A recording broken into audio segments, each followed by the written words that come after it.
des formations en gestion de projet. Alors aujourd'hui, notre chaîne a décidé de commencer cette formation qui sera vraiment détaillée en termes de management des projets, en termes des méthodes ou bien des outils qui vont vous permettre de suivre ou bien de planifier et budgétiser vos projets professionnels et vos projets individuels. Donc cette formation d'aujourd'hui va présenter une introduction aux concepts clés du domaine de management de projet. Ce sont des notions de base qui sont inévitables pour comprendre la gestion de projet. Et par la suite, dans les prochains chapitres de cette formation, on va entamer ce qu'on nomme management de projet, bien conduite de projet en termes de ses étapes, en termes de ses outils.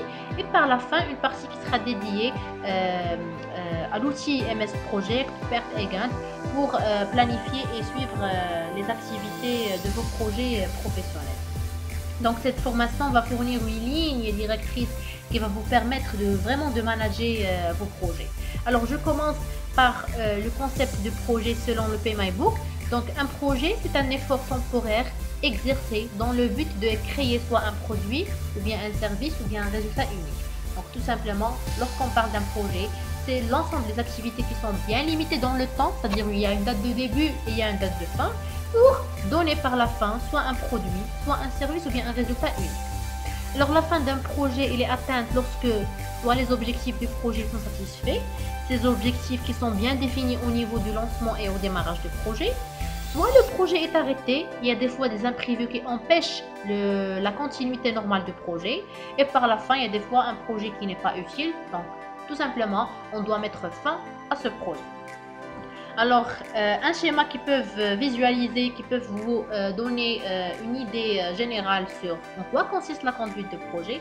Tout simplement, lorsqu'on parle d'un projet, c'est une solution qui a été conçue par un organisme ou par une entreprise pour satisfaire un besoin qui a été exprimé par le client. Voilà, donc il n'y a pas plus simple que ça. Donc je passe des fois je passe maintenant à des confusions qu'on fait au niveau de la maîtrise ou bien de la compréhension de projet, gestion de projet.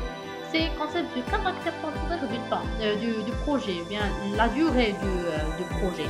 Alors, je commence par le caractère temporaire du projet ne signifie pas nécessairement que sa durée elle est courte. Oui, parce que des fois, même si le projet, la conception de projet peut prendre 2 mois ou bien 3 mois, mais des fois, le projet lui-même, ils peuvent durer des années et des siècles. Alors, je peux vous donner ici l'exemple d'érigation des monuments nationaux. Ériger un monument national aboutira à un résultat prévu pour durer des siècles et des siècles. Dans ce moment-là, on ne peut pas dire que le caractère temporaire du projet monument national, il est court. Alors c'est le même cas ici, le caractère temporaire ne s'applique pas généralement aux produits, services ou résultats créés par le projet. C'est comme l'exemple du monument national, même si le produit il a été créé en 2 mois ou en 3 mois, mais il va durer des siècles et des siècles. Alors à ce moment-là, on peut pas parler d'un caractère temporaire qui est court.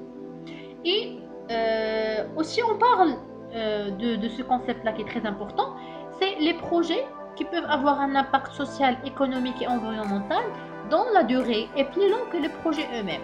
Ben oui, je peux donner ici l'exemple de mettre en place, par exemple, dans une zone verte ou bien dans une forêt, les arbres. Alors à ce moment-là, l'installation de ces arbres peuvent prendre une durée d'une semaine, de 2 journées, de 3 journées. Alors on ne peut pas dire que la durée il est courte de projet, d'accord, parce que le projet lui-même, c'est-à-dire l'impact environnemental de ces installations de ces arbres, il va bien sûr durer des années, des mois, des années et des siècles. Et par la fin, je parle d'un projet qui a été créé, soi-disant un produit ou bien un service, toujours il est unique. Même s'il y a des éléments qui sont répétitifs au niveau de la conception de ce produit ou bien de ce service, mais toujours il y a des changements, il y a des secrets au niveau de ces projets. C'est pour cette raison-là que même si l'intitulé de projet il est le même, mais le résultat il est unique. Alors, Toujours pour mener vos projets, il faut prendre en considération ces contraintes traditionnelles, à savoir le contenu du projet, le délai et le coût.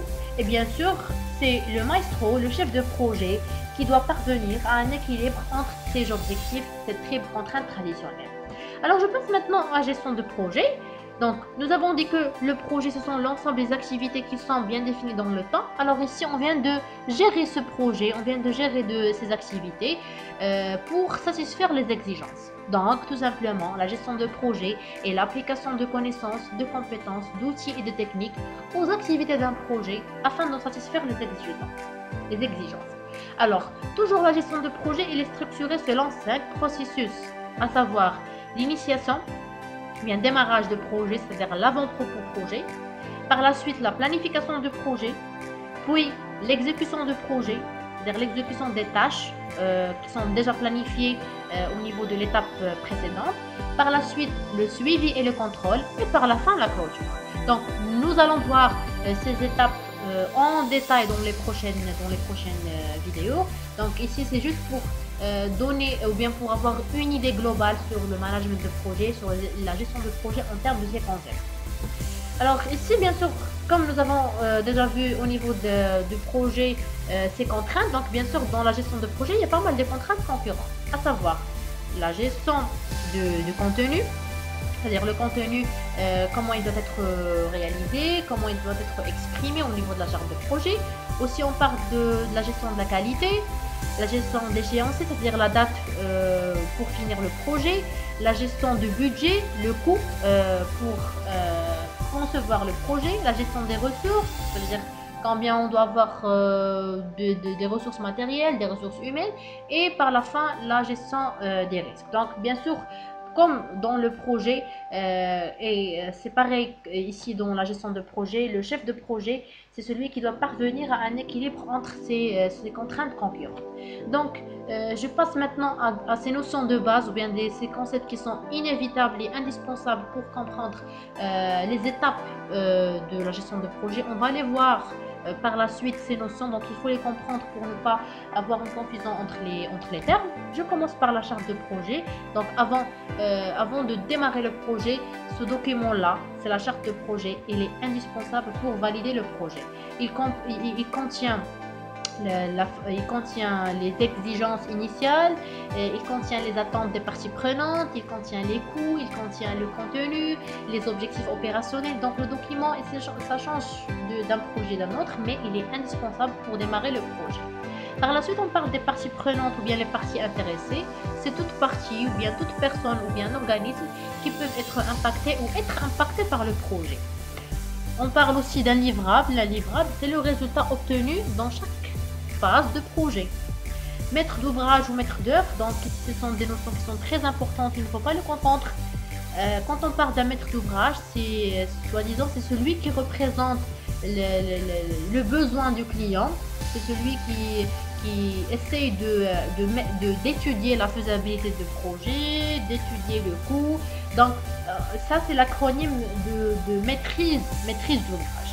Par la suite, ces besoins-là, on va les donner au maître d'œuvre pour mettre ces besoins-là, pour les mettre en œuvre et pour réaliser par la fin l'ouvrage et satisfaire le besoin du client. Ici, c'est l'acronyme de maîtrise d'œuvre.